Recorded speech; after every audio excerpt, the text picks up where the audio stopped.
Alexis, donc mon mari. On est arrivé il y a 4 ans et demi dans la baie et en fait, histoire classique, donc il était chez PayPal, enfin tu peux raconter. Et voilà, et donc transféré ici, et puis moi j'étais avocate à Paris, et bon maintenant il travaille chez Apple et moi je fais complètement autre chose. Au début, quand on est parti, enfin je pense que c'est plus toi qui peux raconter, mais en gros ce que leur disaient les RH chez PayPal, c'était que lui allait avoir juste un changement de code de Wi-Fi et moi j'allais. Pour moi c'était facile en fait, moi je prenais le même job que je faisais en Europe pour les États-Unis où je savais déjà faire le boulot, je venais 3 fois par an, donc j'avais déjà des amis, je connaissais déjà la ville et voilà. Et il m'a dit effectivement toi tu vas même pas changer le password de ton Wi-Fi, en revanche c'est ton épouse qui va porter l'intégralité du risque du mouvement. Et donc c'est vrai que ça s'avérait très vrai. Mais après, un des piliers pour moi qui a fait que ça marchait, c'est que c'était un choix commun, quoi. C'est plus facile. On l'a décidé avant de partir, en fait, très longtemps avant qu'on voulait vivre à l'expatriation et à l'étranger. Et du coup, au bout d'un moment, même quand on n'était pas encore parti, Laurie, bon, on y va là parce que ça traîne un peu. Et je savais que moi, ça pouvait arriver, mais ça se fait pas toujours aussi vite que ce qu'on veut. Et donc, du coup, on avait un projet commun, et donc en termes de préparation, en tout cas psychologique, enfin, pas logistique, parce qu'on a quand même. Moi, je suis parti avant, avec un peu, on s'est marié au milieu, etc. Et Laurence a débarqué un jour à San Francisco où elle n'avait jamais mis les pieds. Je venais aussi d'une famille où on bougeait souvent, donc j'avais l'habitude depuis que j'étais petite de changer, donc je sais pas si ça fait que ça peut être un peu moins difficile quand on l'a jamais vécu. Mais en tout cas, ce qui fait que, enfin, je pense que le témoignage était assez intéressant, c'est que je viens d'un milieu, donc le droit parisien, cabinet d'avocat, et puis je viens pas d'école de commerce, donc j'avais fait Panthéon, Assas, alors j'avais été un peu à l'étranger, à Londres, etc. Mais je venais vraiment du milieu du droit. Alors, bon, Alex, qui lui était en école de commerce, il me donnait un peu des... Enfin, j'avais quand même un lien un peu avec ce milieu-là. Mais on va dire que quand on est avocat en France, enfin je sais pas s'il y en a certains d'entre vous qui sont peut-être qui ont été juristes ou qui le sont, mais en tout cas on se dit on peut être soit avocat, soit juriste, mais on voit pas trop d'autres options, en tout cas pas au début. Et donc souvent les gens, la première chose qu'ils disent c'est qu'est-ce que tu vas faire, est-ce que tu vas repasser le barreau, est-ce que tu vas devenir juriste, enfin mais se projettent plutôt dans le milieu du droit. Et en fait, moi j'avais de la chance que mon cabinet m'avait proposé de travailler à distance pour eux d'ici. Ce que j'ai fait au début en arrivant. 5 jours. Je l'ai fait 5 jours. Mais en fait, je me suis dit, j'avais acheté des livres, alors ça fait un peu bidon, mais Life After Law, enfin des choses comme ça. Où, voilà, parce qu'en plus, ce qu'on disait, c'est que les avocats sont plutôt risk-adverse, donc n'aiment pas trop prendre de risques, donc voilà, donc dans quoi ils se projettent, etc., qu'est-ce qu'ils peuvent faire. Et donc voilà, et j'avais du mal à imaginer, et puis en même temps, quand on arrive aux États-Unis, les gens vous disent en gros t'es lawyer, donc le lawyer pour eux c'est quand même aussi un statut, etc. Donc pourquoi tu peux être autre chose, pourquoi tu peux faire autre chose. En même temps t'es lawyer, tu peux faire ce que tu veux. Moi je sais pas ce que je veux, mais qu'est-ce que je peux faire. En même temps t'es aux États-Unis, donc tu te dis est-ce que je ferais pas des nouvelles choses. Donc voilà, donc c'est vrai qu'après avoir passé quelques jours à distance sur mes dossiers, je suis allée faire du networking. On a acheté toute la base de travail, etc. Ça a duré 4 jours. Non, et je suis passée... après, je pense que c'est une conjonction de plein de choses.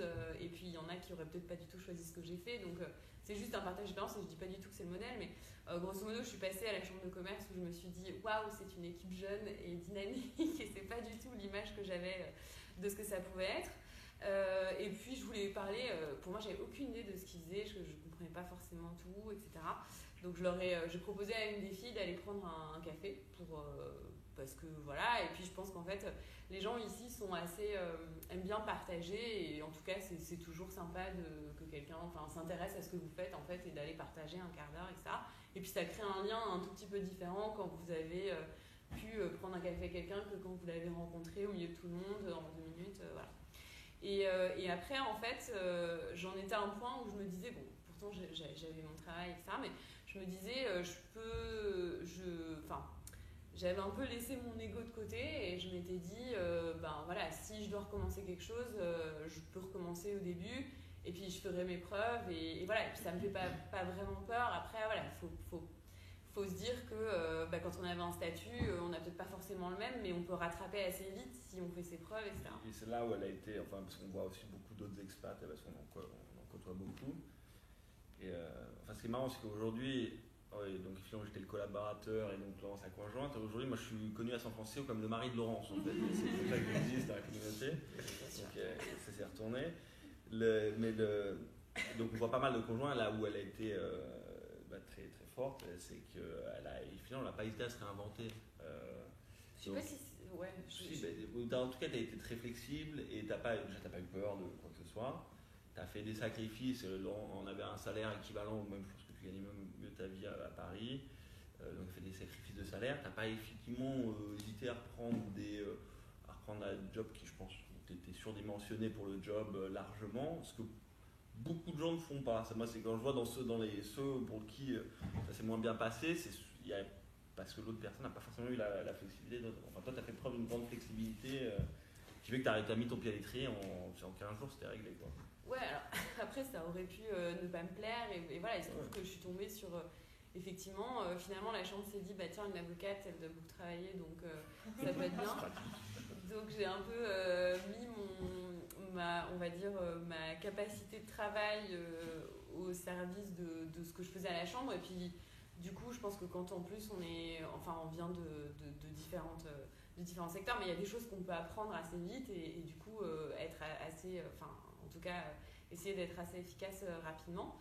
Et voilà, et la chance que j'ai eue, c'est qu'effectivement, c'est une chambre de commerce qui est dans un écosystème qui est quand même hyper riche et hyper intéressant entre les entrepreneurs de la tech, des entrepreneurs dans le vin, le retail, le milieu de la gastronomie. Enfin voilà, il y a vraiment plein de choses. Donc au début, je regardais tout ça avec vraiment des yeux émerveillés et puis impressionnés. Et puis au fur et à mesure, j'ai beaucoup de curiosité. Ouais, de curiosité, je sais pas, mais du coup j'ai appris sur le tas, voilà, et puis j'ai beaucoup bossé, oui, effectivement. Alors une chose aussi qu'il faut savoir, c'est que ce qui facilite les choses, c'est que pour l'instant on n'a pas d'enfant et que je pense que effectivement je me mets à la place de certaines femmes où ça peut ne pas forcément être évident, c'est-à-dire que moi je peux passer des nuits au boulot. À part pépiral, il n'y a personne qui m'attend, donc c'est pas très grave, mais... Pardon. Non, mais ce que je veux dire, c'est que voilà, quand on reprend un nouveau boulot et qu'on a envie de s'investir, c'est peut-être moins évident quand on a des enfants, et je connais certaines dans la salle qui en ont en bas âge, que le cas inverse où on est libre de faire ce qu'on veut, quoi. Donc c'est vrai que c'est pas la même donne, quoi. Et puis sur l'équation économique, c'est vrai que c'est quelque chose sur lequel on n'avait pas vraiment bien anticipé. C'est que sur la première année, finalement l'expat, ça devait être confortable. Puis en fait, on paye les impôts en France, puis aux États-Unis, en fait, la première année. Donc en fait, ça s'y retourne. Voilà, c'est pas très confortable, en fait. Mais donc c'est vrai que si on avait eu un enfant, je pense que ça aurait été beaucoup plus compliqué. Ouais. Parce qu'on aurait été, on aurait eu du mal la première année en tout cas. Ouais. Donc voilà, et après, ce qui s'est passé, c'est que, du coup, je finis de raconter ma vie. Vous pouvez m'arrêter si vous avez des questions, si ça vous intéresse pas. En gros, assez rapidement, donc, je m'entendais très bien avec ma prédécesseur qui dirigeait la chambre, qui est partie en congé maternité. Donc j'avais pris un peu des responsabilités au moment où elle est partie en congé mat. Et puis après, je me suis fait débaucher par une entreprise dans la tech, ce qui m'a permis aussi de voir un peu comment on développe une société dans la tech, de travailler avec les fondateurs et avec les équipes en France. Donc ça, c'était une super expérience et ça m'a permis de beaucoup apprendre aussi dans ces domaines-là, ce qui, je pense, m'aide aussi beaucoup maintenant dans ce que je fais. Et puis ensuite, ma prédécesseur est partie et m'a proposé de revenir à la chambre. Donc en fait, en cumulé, j'ai dû passer, ça fait 3 ans et quelques que je suis à la chambre et je suis revenue en janvier 2017 pour reprendre la direction. Voilà. Et en fait, ce qui, moi, par rapport à mon métier d'avocate, donc beaucoup me posent la question, mais voilà, parce que la chambre, donc on est une non-profit, indépendante, etc. On vit avec, et pour le moment, nos services, on fait des missions, on fait du recrutement, on fait des visas, on fait plein de choses. Mais ce qu'on n'a pas, c'est les salaires que les gens ont dans la tech. Donc, enfin voilà, après, chacun à son niveau, et bien sûr que je suis ravie, etc. Mais c'est vrai qu'en termes de salaire, beaucoup de gens me disent, mais lawyer, tu serais vachement mieux payé, pourquoi tu n'y retournes pas, etc. Après, il faut mettre la balance, et c'est vrai que moi, il y a plein de compétences là que j'apprends, il y a plein de choses que je continue à faire qui m'intéressent énormément. Je pense que j'ai énormément évolué en 4 ans. Ce qui est impressionnant, c'est si vous enfin, moi je la connaissais déjà par cœur, donc évidemment. Et en fait, si vous aviez parié sur ce qu'elle serait 4 ans après, il n'y aurait personne qui aurait parié quoi que ce soit. Bah, non mais c'était déjà une force de travail, elle était avocate, elle était brillante, etc. Mais elle était plutôt, elle aimait pas parler en public, je ne sais pas si vous voulez croire ça. Et maintenant, elle est sur des scènes, donc elle s'est complètement réinventée en fait. Et ça a été impressionnant sur des choses voilà, qui étaient des points d'inhibition en fait, sur la prise de parole, qui étaient des points forts d'inhibition, parce que c'est pourtant des compétences un peu importantes en tant qu'avocat. À quel point Laurence a cliqué et a développé des muscles que je pense qu'elle ne soupçonnait même pas. Mais après, ce que je voulais dire par rapport à ça, c'est que du coup, il faut faire la balance entre effectivement un salaire peut-être au début un peu moins bien, ou alors où on se dit qu'on pourra rebondir après sur un job qui est mieux payé et du coup se former, mais tout en ayant conscience que c'est temporaire. Mais se dire qu'en même temps, on apprend énormément et que c'est aussi, ça compense une partie de ce qu'on n'a pas de notre côté en termes salariales, quoi. Donc voilà, c'est un peu comme ça que je réfléchis pour l'instant. Après, ça pourra devenir peut-être plus frustrant, j'en sais rien au bout d'un moment, mais c'est vrai que ça fait partie de la décision. Donc voilà, je sais pas si vous aviez... Très bien. Non mais et voilà, je vais le dire parce que c'est peut-être pas Laurence et Alexis pourront le dire, mais ce qu'on voit, bon, je pense qu'on l'avait tous observé et c'est hyper sympa, c'est les rôles de sponsor et de sponsor dans le sens d'encouragement d'Alexis. Je pense que ça aide aussi beaucoup quand derrière on a quelqu'un qui y croit. C'est vrai qu'il est très sympathique. Non mais j'ai eu la chance d'avoir aussi quelqu'un qui m'a pas dit faut que tu gagnes, enfin je sais pas si certains d'entre vous ont démarré comme ça, peut-être, mais il faut que tu gagnes aussi bien ta vie que ce que tu faisais en France, ou qui me mettent la pression, et qui m'a plutôt dit, et parce que aussi on avait la possibilité, ce qui n'est pas le cas pour tout le monde, hein, mais de se dire, essaye de trouver quelque chose dans lequel tu te développes, où tu es heureuse, et après, après ça évoluera dans le bon sens certainement, mais au début j'avais pas de pression financière, et c'est vrai que ça c'est un luxe que, je sais que tout le monde l'a pas, et forcément ça facilite les choses, effectivement. Non, mais en tant que conjoint, c'est vrai qu'au début en fait c'est bizarre de se sentir que votre épouse se met à risque pour une situation qui vous bénéficie d'abord à vous, parce qu'elle est d'abord à risque avant que ça lui bénéficie aussi aujourd'hui, mais ça a pris du temps quand même à arriver, donc ça crée ça fait une situation bizarre en fait, parce que c'est pas ce dont on a envie pour son conjoint. Ça c'est un. Deux, c'est la difficulté, c'est que ça crée des déséquilibres. Ça change des équilibres en tout cas. Ça crée pas forcément de déséquilibre, mais nous on avait une vie tout à fait, on était très heureux à Paris, on avait envie de partir, mais tout allait bien. Puis voilà, ça change quoi. Donc effectivement, ça crée des équilibres financiers, ça crée des où on ne sait pas trop, moi je ne savais pas trop comment me positionner, j'étais plutôt admiratif de à quel point elle y arrivait bien, je sais pas, bravo.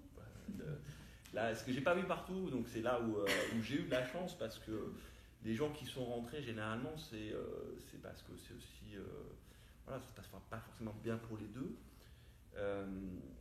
Donc ça, j'ai eu beaucoup de chance. On essaye d'aider en fait, mais on n'est pas, on peut pas faire grand chose quoi. On fait le sponsor, on fait le mec sympa le soir, mais on essaie déjà de faire ça avant, donc bon, voilà. On est un peu impuissant en fait dans le soutien, on peut donner quelques tuyaux, quelques contacts, mais déjà en plus, en fait on est déjà un peu en tension quand même quand on débarque dans un nouveau job, nouveau pays, et c'est beaucoup plus facile, mais en fait c'est pas complètement facile non plus. Donc c'est difficile de donner encore plus de l'aide parce qu'on est déjà on essaye de surnager un peu. Et donc on se sent un peu impuissant, donc ça c'était difficile. Après, très rapidement, ça a pris assez vite pour toi. Après, on a eu l'opportunité de repartir. Sur laquelle on a passé pour le coup. Parce que moi, on m'a proposé de partir au Japon. C'est sorti un peu de nulle part. On n'avait ni l'un ni l'autre envie d'aller au Japon. Et clairement, je sais que Laurence, elle venait de prendre la direction 6 mois avant de la chambre. C'était une super opportunité pour elle. Pour moi, c'était pas envisageable qu'elle se remette à risque une deuxième fois pour moi, quoi. En tout cas, c'était pas. Donc c'était pas. Donc on a dit non. Quelque part, je comprends aussi ce qu'on peut ressentir quand on est toujours côté demande, c'est-à-dire côté recherche d'emploi, c'est pas évident de démarquer dans un networking, de dire qu'on cherche du travail, etc. Parce que on est plutôt, à la française, mais plutôt côté gêné de ça, etc. Alors je pense que pour les Américains, c'est beaucoup plus naturel d'utiliser leur réseau. Donc eux, ça les choque pas du tout. Et encore une fois, les Français aussi qui sont là depuis longtemps, ça les choque pas du tout. Mais c'est vrai qu'au bout d'un moment, il faut, c'est pas pour encourager à faire forcément du networking ou ceux qu'on organise ou ceux que Sixteen organise, mais il faut se montrer et se faire connaître en personne et rencontrer un maximum de monde, même si on a l'impression de parfois embêter ou voilà, il faut savoir doser, etc. Mais c'est vrai que je l'ai été dans cette situation aussi et parfois c'est pas agréable. Moi, j'aimais pas ça non plus, mais en fait, au fur et à mesure, c'est ça qui paye. Et en fait, il faut arriver effectivement à prendre sur soi et voilà. Et après, effectivement, des moyens, c'est de faire des actions de bénévolat, pas forcément avec les Français, ça peut être aussi avec des Américains, etc., ou des choses comme ça, où au début, on se dit mais je voudrais plutôt consacrer du temps à ma recherche d'emploi, mais si vous restez tout seul chez vous à envoyer vos CV, je sais pas si c'est pas plus efficace en fait d'aller faire 2-3 jours de bénévolat dans une asso où vous rencontrez du monde et du réseau, et vous montrer ce que vous savez faire. Et vous pouvez dire, parce que voilà, il y a le truc de se dire, mais si je fais ça, en même temps, j'envoie pas de CV, et du coup, je suis pas efficace. Mais je pense que c'est une autre façon. Ici, ils sont très comme ça, donc ça fait partie aussi de la culture. Et la culture, après, je suis d'accord que les Américains, etc., même dans les entretiens, c'est compliqué de savoir ce qu'ils pensent. C'est toujours, tout est toujours tout beau, ils sont toujours sympas, ils sont toujours souriants. Donc c'est en fait, quand on arrive, je pense que peut-être que certains d'entre vous commencent à le découvrir ou vont le découvrir. Après, je ne me prétends pas encore du tout experte de la culture américaine parce que je pense que c'est beaucoup plus complexe que ce qu'on croit. Mais en tout cas, en apparence, on a l'impression qu'on est pareil parce qu'on a été un peu... Enfin, la culture américaine, on la connaît partout, on la connaît en France, etc. Mais en fait, et aussi en plus en Californie, c'est quand même vraiment différent. Beaucoup moins évident de savoir, je pense, par rapport à la culture française, qui pense au premier abord, si on a été bon ou pas. Au début, c'est compliqué de lire entre les lignes. Si vous dites, ouais, c'est super, tout va bien, keep in touch et tout, on se dit, ça va peut-être bien passer. Enfin, généralement, ça, c'est pas bon signe. Ils sont très concrets, très pragmatiques, donc ça va être dans des rendez-vous, dans des choses comme ça, et ça va être dans des actions assez suivies, assez rapides, puisque ici, donc, tout va très vite. Et donc il faut arriver à lire un peu entre lignes pour aussi pas perdre trop de temps sur des choses où en fait ça rame, on a l'impression qu'en fait les gens sont sympas mais en fait il se passe rien. Donc c'est vrai qu'au début, et je rejoins, faites des choses un peu plongez-vous avec les Américains, quoi. Enfin, il faut utiliser de manière intelligente les deux réseaux. C'est-à-dire les réseaux français où il y a des Français qui sont déjà intégrés aux États-Unis et qui peuvent aider à ouvrir des portes. Mais il faut aussi aller se frotter aux Américains. Moi, au début, j'étais allée au Jewish Community Center. Il ne faut pas dire que c'est pour les Jewish, etc. Il y a plein de gens qui y vont. Ils ont un truc de JCV, non, ils ont un truc de recherche d'emploi, voilà. Et j'étais avec des gens, il y avait presque certains, je pense qu'ils étaient quasi homeless, voilà, des Américains, des trucs comme ça et tout. Puis il faut expliquer ce qu'on veut faire, il y a des ateliers de CV. Enfin, je faisais ça au début. Voilà, et je revenais à la maison, je dis, je sais pas trop, mais en même temps, voilà, c'est des expériences à vivre et je me disais, voilà. Là où tu as été très forte, c'est ici, ils embrassent le networking dans une dimension en fait, dont on ne soupçonne pas et qui est pas en tout cas qui matche pas avec notre culture française où effectivement on est plutôt bien élevé et ça nous gêne d'aller demander, d'aller taper aux portes et d'aller et en fait ils passent leur temps à faire ça et c'est normal quoi et ça met du temps. Toi tu l'as cliqué très vite mais ça met parfois du temps. Et aussi être en permanence, c'est des tips très généraux, je pense qu'il y en a qui regardent et se dire mais j'enfonce des portes, mais oui, c'est vrai, mais quand on arrive on ne sait pas forcément. Mais toujours être super positif et se vendre en permanence. Mais vraiment, ne pas montrer qu'on doute de soi, quoi, parce que ça les met mal à l'aise en fait. Je sais pas, mais genre, leur dire, bon, ouais, je sais pas trop, voilà, en fait, non, faut toujours dire, ouais, c'est super, faut toujours montrer qu'on est hyper enjoué, en faire des tonnes. Mais en faire des tonnes, pour eux, c'est déjà en faire beaucoup moins que ce qu'eux ont l'habitude de faire, quoi. Mais c'est vrai, je rigole pas dans le. Donc voilà, c'est. Et la moindre hésitation peut être parfois mal perçue ici, alors qu'en fait, pour nous, on est plus dans... Puis eux, ils ont une vision, en plus des profils qui est très différente. Ils ont une vision assez spécialisée. Ils mettent les gens en fait, dans les cases, le mec qui fait le marketing, de la vente, de lawyer, HR. Ils n'ont pas les profils à la française un peu transversaux, etc. Ouais, ce qui n'est pas évident parce qu'en même temps, t'as tes potes américains qui me disent le lawyer. Ouais, mais ils ont une vision, ils ont vu Suits, donc ils ont une vision du lawyer sur le piédestal, donc ça joue pour ça. Non, mais pas que ça. Mais en fait, c'est vrai que c'est ce que je dis, il y a un truc qui est paradoxal, c'est effectivement, on vous dit aux États-Unis, lancez-vous et essayez de vous réinventer.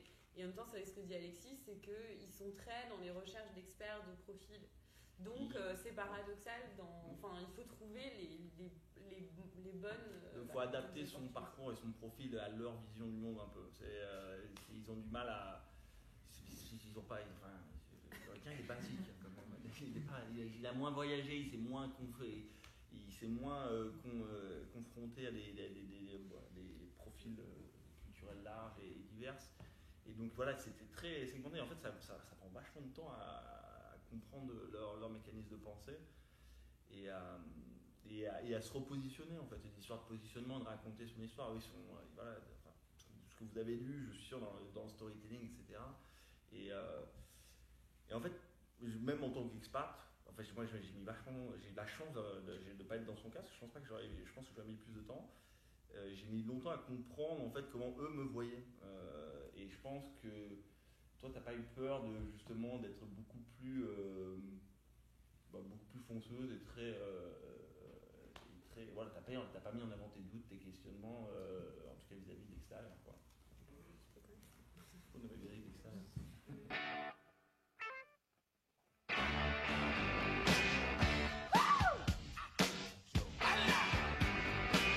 Darling, you got to let me know.